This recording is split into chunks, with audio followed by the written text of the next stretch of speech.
में खवातीन के दाखिले और मुस्तकिल कमीशन की राह हमवार हो गई है। मरकज ने इस तारीखी फैसले के हवाले से सुप्रीम कोर्ट को जानकारी दी। मरकज के फैसले पर अदालत ने मसरत का इजहार किया और कहा कि यह कदम मुसल्लह अफवाज जैसी खिदमात में खवातीन के मसावी हुकूक को यकीनी बनाने में माविन साबित होगा। अदालत में एक अर्जी पर समाअत के दौरान मरकज ने अदालत को ये जानकारी दी। अर्जी गुजार ने नवल अकेडमी और NDA के टेस्ट में खवातीन को बैठने की इजाज़त देने के लिए मरकज़ को रहनुमा खतूत जारी करने की दरख्वास्त अदालत से की थी।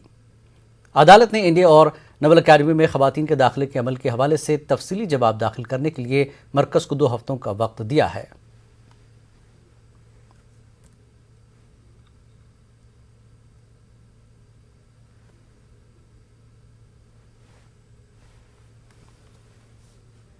मुल्क भर में खवातीन के खिलाफ जराइम में इजाफा देखा जा रहा है। खवातीन कमीशन के मुताबिक खवातीन के खिलाफ जराइम की शिकायतों के इंदराज में 46% का इजाफा हुआ और ज़्यादातर शिकायतें यूपी और उसके अतराफ से मौसूल हुई हैं। खवातीन कमीशन के मुताबिक इस साल 8 महीनों में मौसूल होने वाली शिकायत में ज़्यादातर शिकायत एक बावकार ज़िंदगी गुजारने के हक़ के तहत दर्ज की गई हैं। कौमी कमीशन बराए खवातीन के मुताबिक खवातीन के खिलाफ मौसूल होने वाली शिकायतों में उत्तर प्रदेश नंबर 1 है, जबकि दिल्ली दूसरे नंबर पर है। कौमी कमीशन बराए खवातीन ने कहा कि साल 2021 के आखिरी 8 माह में खवातीन के खिलाफ जराइम की शिकायत में 46% इजाफा हुआ है। खवातीन कमीशन की चेयरपर्सन रेखा शर्मा का कहना है कि शिकायत में इजाफा हो रहा है क्योंकि कमीशन बाकायदगी से आगाही मुहिम चला रहा है और अब खवातीन ज़्यादा बेदार हो गई हैं।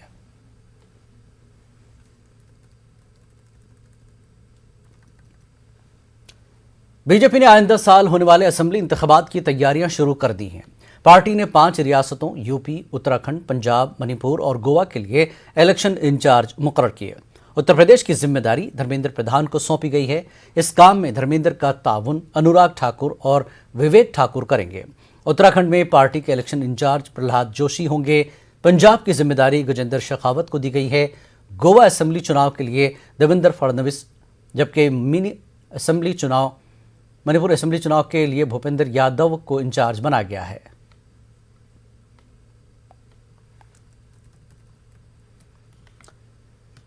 और मध्य प्रदेश में जूनियर डॉक्टरों और हुकूमत के बीच टकराव फिर बढ़ गया है। रियासत के 3000 से ज्यादा जूनियर डॉक्टरों ने अपने मुतालबात को लेकर आज से फिर काम बंद करने का ऐलान कर दिया। वाज़ेह के जूनियर डॉक्टरों के जरिए अपनी 7 मुकाती मांगों को लेकर 31 मई से 6 जून तक 7 रोज़ा हड़ताल की गई थी और जबलपुर हाईकोर्ट के जरिए हड़ताल को गैर कानूनी करार देने के बाद जूनियर डॉक्टर अपने काम पर वापस आ गए थे। मगर इसी बीच हुकूमत के जरिए 21 डॉक्टरों को नोटिस जारी करते हुए मेडिकल काउंसिल को खत लिखकर उनके PG के बाद के रजिस्ट्रेशन पर रोक लगाने के लिए खत लिखा गया था। रजिस्ट्रेशन पर लगी रोक को वापस लेने और डॉक्टरों को जारी किए गए नोटिस को वापस लेने की मांग को लेकर 21 अगस्त को भी जूनियर डॉक्टरों के वफ्द ने वजीर बराए मेडिकल एजुकेशन विश्वास सारंग से मुलाकात की थी। मगर हुकूमत के जरिए मुतालबात पर किसी तरह का अमल नहीं करने से नाराज डॉक्टरों ने आज से फिर काम बंद कर दिया है। डॉक्टरों ने अपने मुतालबात को लेकर एक बार फिर आर पार की लड़ाई शुरू कर दी है। वजह सिर्फ यह है कि हुकूमत ने जो वादे किए थे वो पूरे नहीं किए गए। इसके साथ साथ जूनियर डॉक्टरों के जो नोटिस जारी किया गया था और उनको मेडिकल काउंसिल में जो रजिस्ट्रेशन की जो बात थी, हुकूमत ने उस ऑर्डर को वापस नहीं लिया। इस पर बातचीत करने के लिए हमारे साथ जूनियर डॉक्टर के लोग मौजूद हैं। उनसे जानते हैं कि आप लोगों की जो डिमांड है, हुकूमत ये कह रही थी कि एक कमेटी बनाएंगे, आपकी डिमांड को पूरी करेंगे, लेकिन आप लोगों ने फिर हड़ताल शुरू कर दी। जो सरकार ने जो हमें निर्देश दिए थे और एक वादा किया था कि इवन हाई कोर्ट के निर्देश के बाद में उन्होंने ये वादा किया था कि एक कमेटी बनाई जाएगी जिसके मेंबर्स जूनियर डॉक्टर्स और यहाँ के जो टीचर एसोसिएशन के लोग हैं वो भी होंगे, परंतु अभी तक ऐसी कोई सरकार की तरफ से ऐसी कोई भी कार्रवाई नहीं की है। ऊपर से सरकार ने जो एक ये द्वेषपूर्ण कार्रवाई की है जिसमें डॉक्टर्स के अगेंस्ट में उनके रजिस्ट्रेशन कैंसिलेशन का जो नया मुद्दा शुरू किया है, जूनियर डॉक्टर उससे बहुत निराश हैं। क्या इसको लेकर आप लोगों ने मेडिकल के जो मंत्री हैं विश्वास सारंग, उनसे मुलाकात करने की कोई कोशिश की? जी बिल्कुल, हम लगातार 1 महीने पहले नोटिस आया था और जब से अभी तक हम संपर्क साधने की कोशिश कर रहे हैं। रोज हमने लगभग मिलने की कोशिश की है। एक बार हम मंत्री जी की जो जनसभा होती है उसमें मंत्री जी से मिलने भी उनके बंगले पर गए थे। उसके बाद भी हमने ऑफिशियली उनसे मीटिंग के लिए समय मांगा। उनके जो PA और OSD हैं उनसे भी बात करके हमने संपर्क साधने की कोशिश की, परंतु मंत्री जी ने अभी तक हमें कोई इस तरीके का कोई समय और कोई अपॉइंटमेंट नहीं दिया है। तो ऐसे में सवाल है कि आपके करियर का क्या होगा, किस तरह से आप अपने करियर को सेव कर पाएंगे? ये है कि इसका बीच का कोई उपाय निकाला जाए और मंत्री जी हमारी मांगों को थोड़ा ध्यान में रखते हो, क्योंकि स्ट्राइक उस टाइम हम लोगों ने बंद कर दी थी जब हाई कोर्ट का ऑर्डर आया था, तो इस हिसाब से तो कोई कार्रवाई नहीं होनी चाहिए। और उनसे मिलने की भी कोशिश की पर वो मिलने के लिए भी तैयार नहीं है, किसी भी तरीके से हमसे कम्युनिकेट करने की वो कोशिश नहीं कर रहे हैं, जबकि हम इधर साइड से कोशिश कर रहे हैं। आप लोग कोशिश भी करो और हमें देख रहे हैं कि अगर पिछले साल मार्च से बात करें तो आप लोगों ने कोविड में जब लोग अपने घरों से निकलते भी नहीं थे, लोग डरे हुए थे, और उस वक्त आप लोगों ने जो है अपनी जान की बाजी लगा के जूनियर डॉक्टर के सिर्फ भोपाल नहीं जहां जहां भी हैं सब लोगों ने वर्क किया और आप लोगों को कोरोना वॉरियर का जो है खिताब भी दिया गया। उसके बावजूद भी ये कार्रवाई की जा रही है, तो कहां तक लगता है उसके साथ? जी बिल्कुल, पिछले 2 साल से कोरोना में सेवा दे रहे हैं। अभी भी जो जितना भी कोविड का हाल फिलहाल केसेस कम आ रहे हैं, तो बाकी जो नॉन कोविड केसेस हैं वो भरपूर आ रहे हैं और हम उसमें भी अपना मेहनत से लगे हुए थे पिछले 2 महीने से। और अभी जो आकस्मिक थर्ड वेव का जो है अंदेशा आने का, आगे भी काम करते रहेंगे। बस ये है कि सरकार से गुजारिश है कि थर्ड वेव की तैयारी के रूप में हमें ये ना दें पुरस्कार में कि हमारा रजिस्ट्रेशन ही कैंसिल कर दें। थर्ड वेव के साथ साथ हम तो ये भी देख रहे हैं कि यहाँ पे डेंगू भी आ रहे हैं, मौसमी बीमारियां भी आ रही हैं, वायरल फीवर भी जैसे आ रहे हैं, और जो उसमें जो चेक किया जा रहा है आप लोगों ने उसमें पोस्ट कोविड जैसे सिम्टम की भी बात की जा रही है। जी जी बिल्कुल, इस तरीके की जो मौसम जो चल रहा है, इस मौसम में तमाम तरीके की वायरल बीमारियां हर साल ही आना शुरू होती हैं। इस टाइम पे डेंगू मलेरिया बहुत ज्यादा फैला हुआ है, तमाम बच्चे प्रभावित हो रहे हैं।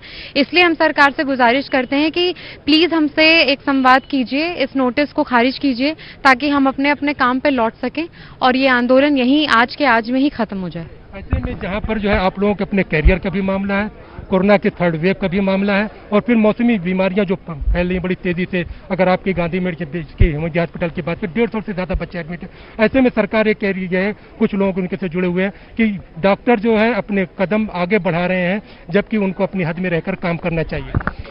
जी बिल्कुल, सरकार चाहती है कि जो उनके नीचे काम कर रहे हैं उनको बिल्कुल दबा दिया जाए। सरकार की दमनकारी नीति जो पिछली स्ट्राइक में भी, पिछले आंदोलन में भी आपको देखने को मिला होगा, सरकार तमाम चीजें अपनाने के बाद में भी सरकार हमारी छोटी छोटी मांगों को पूरा करने के लिए तैयार नहीं होती है। हम सिर्फ सरकार से इस बार हमारी सिर्फ एक ही मांग है कि जो आपने एक जो कार्रवाई हम लोगों के ऊपर की है उस लेटर को निरस्त किया जाए, ताकि जो सारी बीमारी से जो मरीज परेशान हो रहे हैं, जो अस्पताल में लोग यहाँ वहाँ भटक रहे हैं, जो बच्चे वेंटिलेटर पर पड़े हुए हैं, उनकी केयर के लिए डॉक्टर्स वहाँ अवेलेबल हो पाए, उन्हें ऐसे कुछ कदम ना उठाने पड़े। अगर देखिए, अगर हमारा रजिस्ट्रेशन ही नहीं रहेगा तो हम किस चीज़ के डॉक्टर बचेंगे और किस चीज़ की हम प्रैक्टिस आगे कर पाएंगे। तो अगला कदम क्या होगा, क्योंकि आज आप लोगों ने काम बंद कर दिया पूरी तरह से? जी, काम ऐसे ही बंद रहेगा, हम कुछ नहीं कर सकते हैं, हमारे हाथ बंधे हुए हैं। जब तक हमारा रजिस्ट्रेशन हमें बिल्कुल क्लियर तौर पर हमारे हाथ में नहीं मिलता।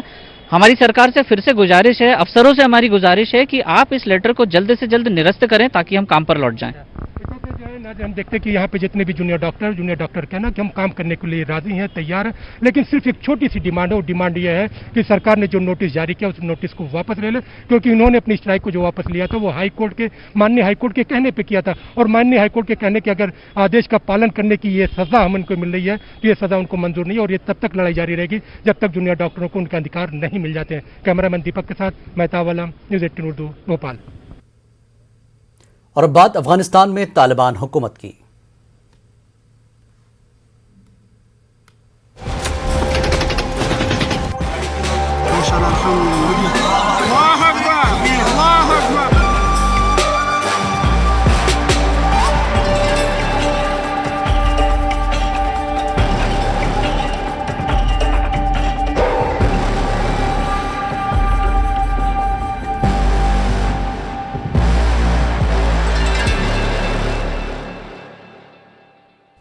अफगानिस्तान में तालिबान हुकूमत का खुदखाल वाज़ेह हो गया है। मुल्ला मोहम्मद हसन अखुंदजादा की क़यादत में अबूरी हुकूमत का ऐलान कर दिया गया है, जबकि मुल्ला अब्दुल गनी बरादर और मौलवी अब्दुल सलाम हनफी नायब वज़ीर आज़म होंगे। अमरीकी सदर जो बाइडन का कहना है कि चीन को तालिबान से फ़िक्र लाहक है, इसलिए उन्हें यकीन है कि चीन तालिबान के साथ काम करने के लिए इंतज़ामात की कोशिश करेगा।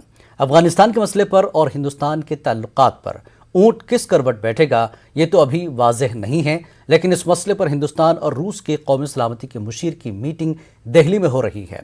हिंदुस्तानी कौमी सलामती के मुशीर अजय डोभाल और रूस के कौमी सलामती के मुशीर निकोलाई पेट्रुशेव बातचीत कर रहे हैं उम्मीद है कि अफगानिस्तान के मसले पर लाहेमल तय करने में आसानी होगी।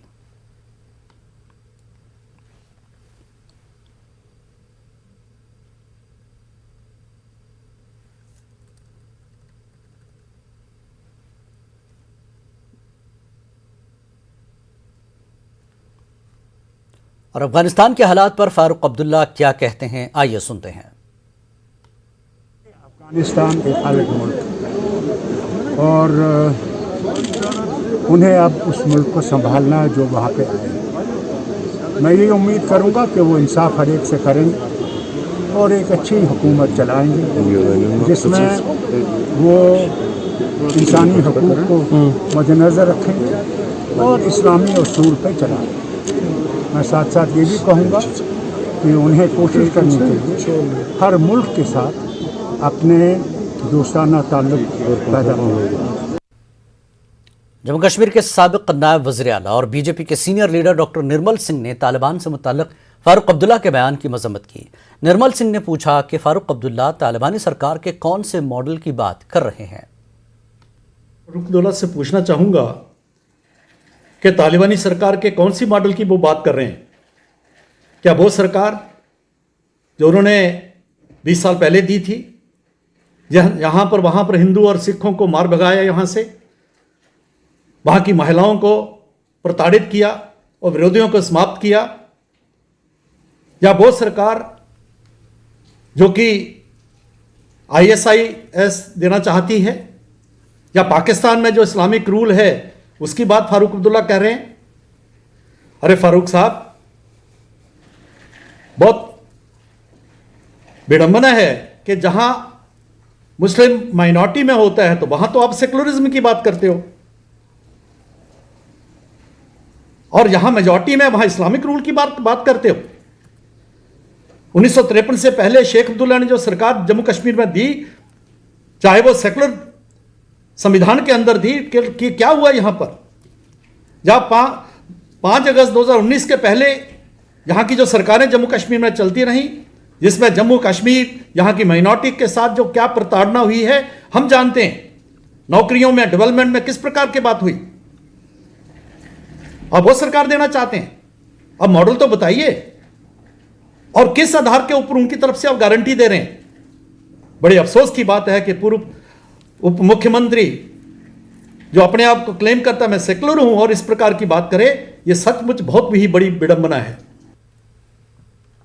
उत्तर प्रदेश के वज़ीर आला योगी आदित्यनाथ अलीगढ़ पहुंचे और पीएम के दौरे की तैयारियों का जायजा लिया। वज़ीर आज़म 14 सितंबर को अलीगढ़ का दौरा करेंगे। वज़ीर आज़म अलीगढ़ में स्टेट यूनिवर्सिटी का संग बुनियाद भी रखेंगे।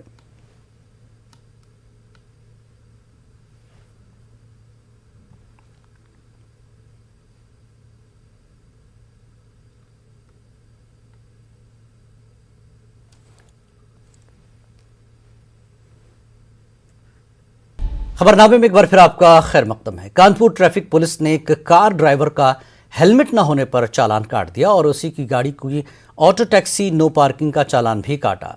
पुलिस की मनमानी से लोगों को परेशानी हो रही है।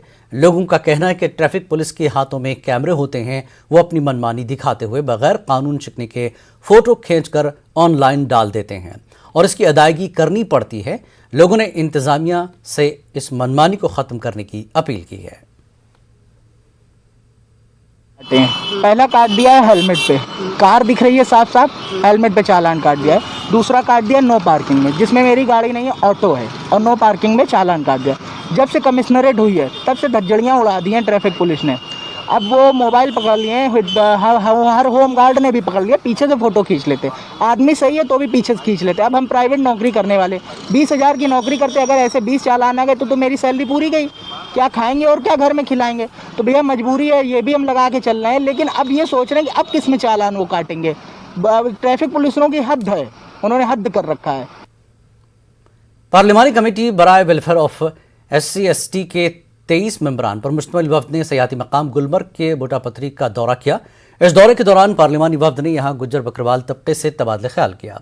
पार्लिमानी वफ्द ने बोटापत्री में गुज्जर बकरवाल तबके के लोगों से उनके दरपेश मसाइल व मुश्किलात और उनके मुतालबात भी सुने। गुज्जर बकरवाल तबके ने अपने मसाइल को लेकर एक मेमोरेंडम भी पार्लिमानी वफ्द के सामने पेश किया अगरचे पार्लिमानी मेंबरान ने गंडोला सवारी के बाद शाम देर के बोटापत्री पहुंचे, ताहम इसके बावजूद भी काफ़ी तादाद में गुज्जर बकरवाल तबके के लोगों ने इस मुनक्किदा प्रोग्राम में शिरकत की। गुज्जर बकरवाल के जिम्मेदारों ने अपने मुतालबात और मसाइल बयान किए, जिनमें कमेटी के चेयरमैन डॉक्टर किरण प्रेम जी भाई सोलंकी ने उन्हें यकीन दिलाया कि वो उनके मुतालबात को आला ऐवान तक पहुँचाएंगे। वक्त के हमरा DC बारामूला, SSP बारामूला और ज़िला बारामूला के तमाम महकमों के आला अफसरान भी थे। बहुत अच्छा प्रोग्राम रहा और अच्छी माहौल में हमारी बात हुई। तो हमने अपना जो मेमोरेंडम पेश किया है उसमें हमने गुजर रेजिमेंट की डिमांड की है, गुजर बहावन की डिमांड की है, उसमें हमने फॉरेस्ट राइट एक्ट पर बात की है, उस पर हमने इंटर डिस्ट्रिक्ट का जो मामला है उस पर बात की है, उस पर हमने रिहेबिटेशन पर बात की है, जो हमारे लैंडस्लाइड में एरिया आ रहे हैं। फॉरेस्ट राइट एक्ट पर हमने जो ट्राइबल मिनिस्ट्री की तरफ से क्लेरिफिकेशन आई है इस पर बात की। 370 हटाने के बाद अनुसूचित जाति और अनुसूचित जनजाति के लोगों के जीवन में क्या बदलाव आया है और क्या बदलाव हम ला सकते हैं, और इसके बारे में अध्ययन के लिए स्वयं ऑन द स्पॉट अध्ययन के लिए कमेटी यहाँ उपस्थित हुई है। SC ST के लोगों को चुनाव में हिस्सा लेके जनप्रतिनिधि बनने का मौका मिला, वो सरपंच भी बने, वो तालुका पंचायत के अध्यक्ष भी बने, वो जिला पंचायत के अध्यक्ष भी बने, वो विधानसभा के सदस्य भी बने और भी कहीं पद पर गए। तो मैं समझता हूं कि उनके हाथों में एम्पावरमेंट हुआ है। यूनियन टेरिटरी प्रशासन को हम आगे भेजेंगे, न सिर्फ भेजेंगे, उनके बारे में फॉलोअप भी किया जाए ताकि उनका हक उनके हाथों में मिले, क्योंकि वो हक के अधिकारी हैं। उन्होंने आज मरकजी काबिना की मीटिंग हुई, उसके बाद कैबिनेट की मीटिंग की तफसीलात इस वक्त आपको लिए चलते हैं प्रेस कॉन्फ्रेंस में। जब हम तय करेंगे किसको ये PLI स्कीम का बेनिफिट मिले, उसमें जो मापदंड रखेंगे उसमें 2-3 मापदंड पे विशेष जोर दिया जा रहा है। एक तो जो कंपनियां या जो फैक्ट्रियां एस्पिरेशनल डिस्ट्रिक्ट या Tier 3 Tier 4 शहरों के आसपास लगती हैं उसको ज्यादा प्राथमिकता दी जाएगी। साथ ही साथ कितना रोजगार निर्माण करेंगे इस स्कीम के तहत, उस बिंदु को भी विशेष ध्यान दिया जाएगा, उसके ऊपर विशेष मार्किंग करके प्राथमिकता देके उनको आगे बढ़ाया जाएगा। इसका सीधा लाभ गुजरात, उत्तर प्रदेश, महाराष्ट्र, पंजाब, तमिलनाडु, आंध्र प्रदेश, तेलंगाना, ओडिशा, इन क्षेत्रों में तो होगा ही, क्योंकि यहाँ पे टेक्सटाइल सेक्टर ऑलरेडी तेज गति से बढ़ रहा है। लेकिन बाकी देश में भी नए नए राज्यों में, अब बिहार चाहे तो वहां पे प्रोत्साहन दे सकता है और बिहार अपनी स्कीम जोड़ के आगे बढ़ा सकता है, इस क्षेत्र का लाभ ले सकता है। ऐसे हम चाहेंगे कि देश भर में इसका लाभ अलग अलग क्षेत्र में पहुंचे। एक प्रकार से गत वर्षों में माननीय प्रधानमंत्री जी के नेतृत्व में जो अलग अलग निर्णय लिए गए, फिर वो चाहे रॉ मटेरियल अवेलेबिलिटी सही दाम पे एक्सपोर्टर्स को मिले, टेक्सटाइल सेक्टर को मिले, रॉटेप और ROSCTL जैसी स्कीम्स जिसके तहत जो भी एम्बेडेड टैक्सेस हैं, टैक्सेस, ड्यूटीज, लेवीज, उन सब का रिफंड मिले इन अ WTO कंप्लायंट मैनर। वो पैसा निवेशकों, जो लोग निर्यात करते हैं उनको वापस मिला जाए और लेवल प्लेइंग फील्ड हो उनका, जब वो अंतर्राष्ट्रीय बाजार में अपना व्यापार करने जाते हैं। ऐसी अन्य अन्य स्कीम्स को जब साथ में जोड़ के पिरो के देखते हैं तो वस्त्र क्षेत्र के लिए जितने कदम मोदी सरकार ने उठाए हैं, शायद ही पहले कभी इतने सारे कदम उठाए गए हों। और मेरे पूरा विश्वास है, जो उत्साह हमने एक्सपोर्टर्स में देखा, जो टेक्सटाइल इंडस्ट्री के अलग अलग क्षेत्र से जुड़े हुए लोगों के साथ माननीय दर्शना बहन और मेरे इंटरेक्शन में जो हमने उत्साह देखा है, उसको देखते हुए, इन सब स्कीम्स का लाभ लेते हुए अब अंतर्राष्ट्रीय बाजार में भारत और अपना वर्चस्व दिखा पाएगा। और भारत का उत्पादन भी, जो भारत की जरूरतें हैं, टेक्निकल टेक्सटाइल्स डिफेंस में लगती है, हेल्थ केयर में लगती है। आप सब जानते हैं कि मोदी जी के मार्गदर्शन में आज भारत विश्व का सेकेंड लार्जेस्ट उत्पादक बन गया है पर्सनल प्रोटेक्टिव इक्विपमेंट का, पीपी, जो पहले ना के बराबर देश में बनते थे। आज पूरे विश्व में भारत के पीपीई की चर्चा होती है और इतने जल्द छोटे समय में हमने अच्छी गुणवत्ता वाले, अच्छी क्वालिटी वाले, हाई प्रोडक्टिविटी की फैक्ट्रियां उसको बनाएं, जो कॉस्ट इफेक्टिव पीपीईज हमारे कोविड की लड़ाई में हमें काम में आए। इस प्रकार से कई सारे निर्णय हाल में लिए गए जो हमें दर्शाता है कि कैसे प्रधानमंत्री मोदी जी ने इस क्षेत्र को प्रोत्साहन दिया है और आगे भी चल के हमारी लगातार स्टेक होल्डर्स के साथ चर्चा में इस विषय को आगे बढ़ाने का काम किया जाएगा। एक प्रकार तो पीयूष गोयल मरकजी काबीना की मीटिंग में जो तय किया गया था उसकी तफसीलात प्रेस कॉन्फ्रेंस में मीडिया को दे रहे थे। और आगे बढ़ेंगे। कोरोना वबा के दौरान बाहमी इमदाद और इन्हिसार का जज्बा मुस्तहकम हुआ है। मुल्क इस वबा से मुत्तहिद होकर मुकाबला कर रहा है। टीकाकारी के ऐलान के बाद हम बेहतर ताउन करें जिससे हम कोरोना को मात देने की जानिब कदम बढ़ा सकें। नेटवर्क 18 इस मुहिम में हर कदम पर आपके साथ रहेगा। जब तक सभी महफूज नहीं तब तक कोई महफूज नहीं होगा। इसी सोच की बुनियाद पर हमारी मुहिम संजीवनी का मकसद ये यकीनी बनाना है कि वैक्सीन पाना सभी हिंदुस्तानियों का हक है।